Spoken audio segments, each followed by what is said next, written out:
Hello, আসসালামু আলাইকুম। সবাই কেমন আছেন? আশা করি সবাই ভালো আছেন। Welcome to another video.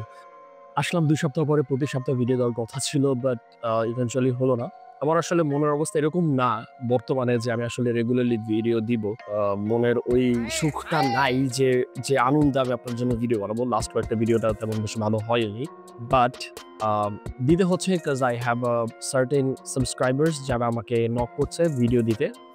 So অনেক দিন পর, অনেক কষ্টের পর আজকে একটা ভিডিও নিয়ে আসলাম এবং ভিডিওটি খুবই ইম্পোর্টেন্ট। আজকে আমরা রিভিউ করব the one and only movie, যেটি একটা বিশাল বড় হাইপ তৈরি করেছে বাংলা মুভিতে, which is 'Tandav', starring Shakib Khan as Michael, Sabila Nur, সেই সাথে ডক্টর এজাজ, শহীদুজ্জামান সেলিম এবং the one and only Joya Ahsan. আর যারা মুভি অলরেডি দেখেন নাই কিংবা ফেসবুক, ইউটিউব চালান, তারা জানতেই পেরেছেন যে ২ টা কেমিও কে। আমি আবার বলে দিচ্ছি, সেটা হচ্ছে সিয়াম এবং আরফান নিশো। হ্যাঁ ভাই, অনেকজনের জ্বলতেছিল যে আরফান নিশো ক্যামিও দিছে, হেই চিৎকার চেঁচামেচি এগুলো চলতে থাকবে, বাট হোল্ড অন, সবকিছুর উত্তর আছে। সো কাহিনীটা খুবই লিনিয়ার না। কাহিনীটা হচ্ছে, প্রথমে স্টার্টিং এই বলি যে যারা বাংলা মুভি দেখে বা শাকিব খানের ফ্যান, তারা এই ঈদে যেটা পেতে যাচ্ছে সেটা অন্য কেউ পাবে না।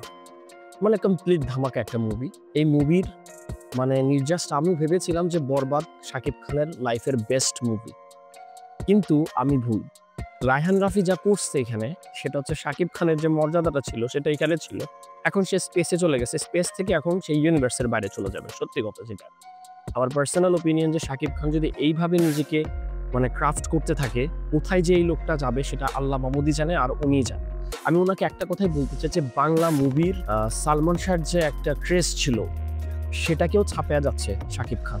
এবং সালমান শাহ থাকলে যে চমকগুলো দেখাতো, এই জিনিসটাই এখন শাকিব খান দেখাচ্ছে। এবং পরিচালকদের কথা বলতে চাই যে রায়হান রাফি এমন একটা ডাইরেক্টর যে যেকোনো মুভিকে কঠিন একটা পর্যায়ে নিয়ে যেতে পারে। Dialogue, screen play, cinematography, twist, ভাই এই মুভির টুইস্টের বস। আপনি ২০-১৫ মিনিট পর একটা করে টুইস্ট আপনার জন্য অপেক্ষা করতেছে। কাহিনীর শুরু থেকেই আপনাকে ধরে রাখবে। ফার্স্ট হাফ আপনি বুঝতেই পারবেন না সময় কিভাবে গেছে। আর সেকেন্ড হাফ আরো দ্রুত যাবে। এবং কাহিনীর একটা মজার বিষয় আমি বলি যে আপনি শুরু থেকেই পারপ্লেক্সড হয়ে থাকবেন যে আসলে হচ্ছেটা কি। শুরুতে ধামাকা দিয়ে শুরু হবে। আপনি কোনো বোরিং ফিল করবেন না, আপনি আপনার ফোনই ধরবেন না। কিন্তু আপনি কাহিনীটার মধ্যে একদম ভেতরে চলে যাবেন। শাকিব খান নিজের অ্যাক্টিং দিয়ে যে বেঞ্চমার্কটা তৈরি করছেন, উনার অ্যাক্টিং, উনার প্রেজেন্স, উনি যখন স্ক্রিনে প্রেজেন্ট থাকতেছেন তখনই কিছু না কিছু একটা হয়ে যাচ্ছে। এরকম টাইপের একটা মুভি। সো আপনি যে টাইমটা এখানে ইনভেস্ট করতেছেন সেটা কমপ্লিটলি উসুল একটা মুভি। অর্থাৎ আপনি যে টাকা এবং টাইম ২ টা ইনভেস্ট করতেছেন এই মুভি দেখতে, সেটা আপনার কমপ্লিটলি উসুল হয়ে যাবে। এখন হচ্ছে গান নিয়ে আমি আসি। গানগুলো একদম কারেক্ট জায়গায় বসানো হইছে। এরকম হয় বাংলা মুভিতে যে কখন কোন গান চলে আসে এটা আসলে বলা কঠিন। বাট 'তুফান' মুভি থেকেই এই জিনিসটা আমি লক্ষ্য করছি যে গান যেখানে দরকার ঠিক সেই জায়গায় প্রেজেন্ট করা হচ্ছে। Which is very good.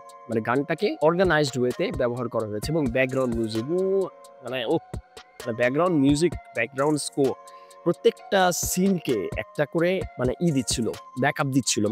Background মিউজিকই যথেষ্ট। যখন একটা পাঞ্চ ডায়লগ আসে তখন ব্যাকগ্রাউন্ড মিউজিকের যে একটা বিল্ড আপ তৈরি হয়, ফাটাফাটি। সেই সাথে প্রত্যেকজনই যারা অ্যাক্টিং করেছে নিজের যে ক্যারেক্টারটা আছে সেটাকে একদম জাস্টিফাই করছে। এবং শাকিব খান এর আগের ক্যারেক্টার দুলু মিয়া থেকে শুরু করে বরবাদের যে ক্যারেক্টার ছিল সেই জায়গা থেকে আবার তাণ্ডবের যে ক্যারেক্টার, একটাতে যে একটা ক্যারেক্টার, একটা এসেন্স, সেটা সে বিয়ার করেছে। আর মুভির ভেতরে সে চলে যায়। ক্যারেক্টারটার সে লিড করা শুরু করে দেয়। কমপ্লিটলি মনে হচ্ছিল যে ওই ক্যারেক্টারটাই আমরা দেখতেছি, ওটা শাকিব খান না। এখন আসি মুভির কাহিনীটা। কাহিনীটা একটু এনিগমেটিক। অর্থাৎ আপনারা যারা মোমেন্টো দেখেছেন, কাহিনীটা আনপ্যারালাল, অর্থাৎ লিনিয়ার ওয়েতে না। একবার এটুকু দেখাবে, একবার ওই পাশ থেকে দেখাবে, একবার এই পাশ থেকে দেখাবে। কিন্তু আপনি খুব ইজিলি ভাবেই জিনিসটার সাথে কানেক্ট করতে পারবেন। দুলু মিয়ার কাহিনীটা যেটা হয়েছিল অর্থাৎ দরদে, সেটা হচ্ছে যে কাহিনীটা ওটা লিনিয়ার ছিল না, ওটাও আনঅর্গানাইজড ছিল, বাট মেলাতে পারে নাই। কিন্তু এই জায়গায় রায়হান রাফি টুইস্টটা খেলে গেছে। রায়হান রাফি এখানে প্রত্যেকটা আনঅর্গানাইজড হলেও জিনিসটাকে এত সুন্দরভাবে ক্রাফট করেছে, এত সুন্দরভাবে মোল্ড করে দিয়েছে জিনিসটাকে, যে জিনিসটা একদম ইট স্টার্টস মেকিং সেন্স। এখন আসি মুভির সিনেমাটোগ্রাফি নিয়ে।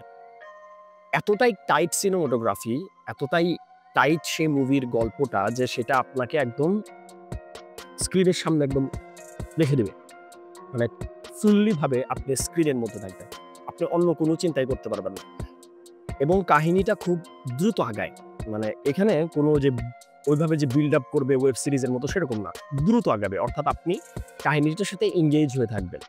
সেই সাথে মুভির ডায়লগ, সেই সাথে মুভির যে ডিওপি ছিল সে মানে কমপ্লিটলি কাহিনীটা বুঝে যা যেখানে করা দরকার, ক্যামেরার যে মুভমেন্ট দরকার রে ভাই, সে সেই মুভমেন্ট করে দিয়েছে। মানে অ্যাকশনগুলো উফ, মানে কি বলবো, এরপরে আসে অ্যাকশন ভাই, action, hand to hand combat এবং ওয়েপেন ইনফ্লিক্ট, মানে ওয়েপেনের সাথে যে এনকাউন্টারগুলো এবং হ্যান্ড টু হ্যান্ড কমব্যাট।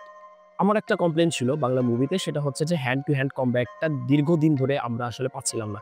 সেটা আমরা মানে এরকম আধুনিকায়ন বা বাংলা মুভির এরকম রেনেসেন্স হওয়ার আগের মুহূর্ত যেগুলো ছিল সেখানে আমরা দেখেছি হ্যান্ড টু হ্যান্ড কমব্যাট, ডুসুম ডুসুম সাউন্ড আসতো। বাট এই জায়গায় হ্যান্ড টু হ্যান্ড কমব্যাটটা দেখানো হয়েছে, উইচ ইজ পারফেক্ট। মানে এক কথা বলতে গেলে আমার কোনো মানে I didn't find any shortcoming, ঠিক আছে? সো এইখানে এই জায়গাটা দেখলে যে অ্যাকশন দিয়ে ভরপুর, এবং অ্যাকশনগুলো ওভার দ্য টপ না, সাউথ ইন্ডিয়ার মতো না, একদম যেটা দরকার যতটুকু প্রয়োজন ততটুকু দেওয়া হয়েছে। এখন আসেন মুভির ফিনিশিংয়ে। আচ্ছা, আমি একটা কথা বলি, আপনাদের কি আপনাদের পাঠান মুভির কথা মনে আছে? মানে পাঠানের মধ্যে সালমান খানের যে কেমিওটা ছিল সেটা ঠিক একটা পারফেক্ট মোমেন্টে ছিল, আর যার জন্য এই কেমিওটা ওয়ার্ক করেছে। আর টাইগার জিন্দাহের মধ্যে বা টাইগার জিন্দাহের থার্ড সিকুয়াল যেটা ছিল সেটার মধ্যে যেটা হয়েছিল সেটা হচ্ছে যে কেমিওটা ভালো ছিল না, ভালো জায়গায় ছিল না, যার জন্য এটা ওয়ার্ক করে না, মুভিটা খারাপ করছে। কিন্তু রায়হান রাফি সেই জিনিসটা জানে যে কোথায় কোন জায়গায় কি টুইস্টটা দিলে কেমিওটা সার্থক হবে। দুইটা কেমিও আছে, একটা সিয়াম আর একটা হচ্ছে আরফান নিশোর, এবং দুজনকেই যথাসময়ে বেস্ট ভাবে ইউজ করছে।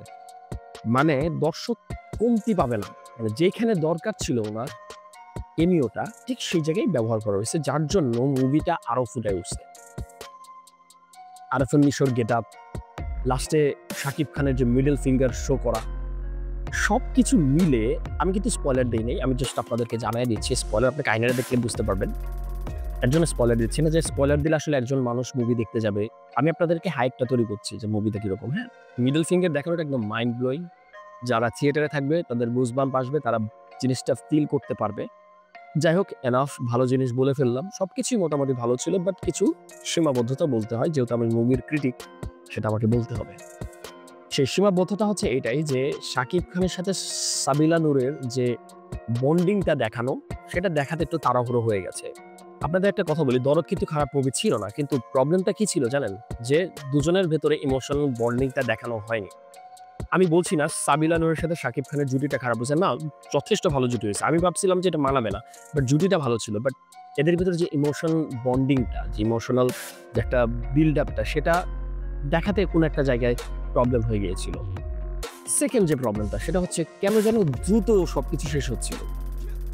বিশেষ করে এত ইম্পর্টেন্ট একটা ক্যারেক্টার ছিল, জয়া হাসানের ক্যারেক্টারটা খুবই ইম্পর্টেন্ট ছিল, সেই ক্যারেক্টারটাকে খুবই কম করে দেখানো হয়েছে, যেটা আমার পার্সোনাল মানে খারাপ লেগেছে। কেন? কারণ জয়া হাসান খুবই শক্তিশালী একজন অভিনেত্রী, ওনার অভিনয়টা আরো বেশি ফুটিয়ে তোলা দরকার ছিল টু সাম এক্সটেন্ড, যাতে করে মুভিটা আরো 10 মিনিট যদি বেড়ে যেত, অথবা 15 মিনিট, 10-15 মিনিটে যদি বাড়ানো যেত, কিংবা 5 মিনিটে যদি বাড়ানো যেত, তাহলে এতটা মানুষ মানে বোরিংও হতো না।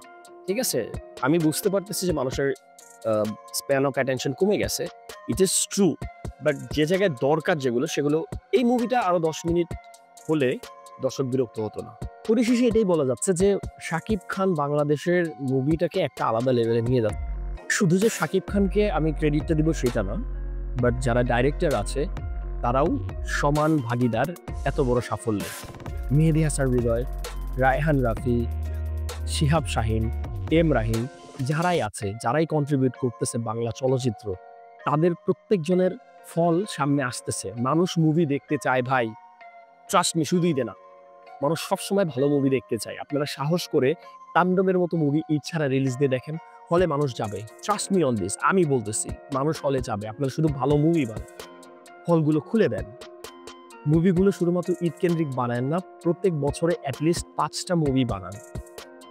প্রত্যেক 2 মাস অন্তর অন্তর একটা মুভি বানান। দেখেন হলগুলো খুলে দেন, মার্কেটটা বড় হোক, মানুষ আরো দেখবে। 100 কোটি না, বাংলাদেশের মার্কেট 200 কোটির মার্কেট। আপনারা একবার ধরার চেষ্টা করেন শুধু। আজকে এই পর্যন্ত, সবাই ভালো থাকবেন, সুস্থ থাকবেন। যারা দেখেননি তাণ্ডব, আমি জানি না আপনারা এর পরের 3 দিন টিকিট পাবেন কিনা। এখন আমি যদি আপনাদেরকে বলি যে আপনারা দেখে ফেলেন, আপনারা চাইলেও নাও পেতে পারেন, এরকম অবস্থা। কারণ আজকে দেখার মুহূর্তে, আজকে দেখতে গিয়ে ব্যাপারটা আমি উপলব্ধি করছি, টিকিটের দাম যত তার চেয়ে প্রায় 3 গুণ বেশি দিয়ে আমাকে দেখতে হয়েছে। সো যাই হোক, সবাই ভালো থাকবেন, সুস্থ থাকবেন। আর এরকম কন্টেন্ট পছন্দ করলে অবশ্যই আমার চ্যানেলকে সাবস্ক্রাইব করতে ভুলবেন না এবং ভিডিওতে লাইক দিতে ভুলবেন না। তো ভালো থাকবেন, সুস্থ থাকবেন। আসসালামু আলাইকুম।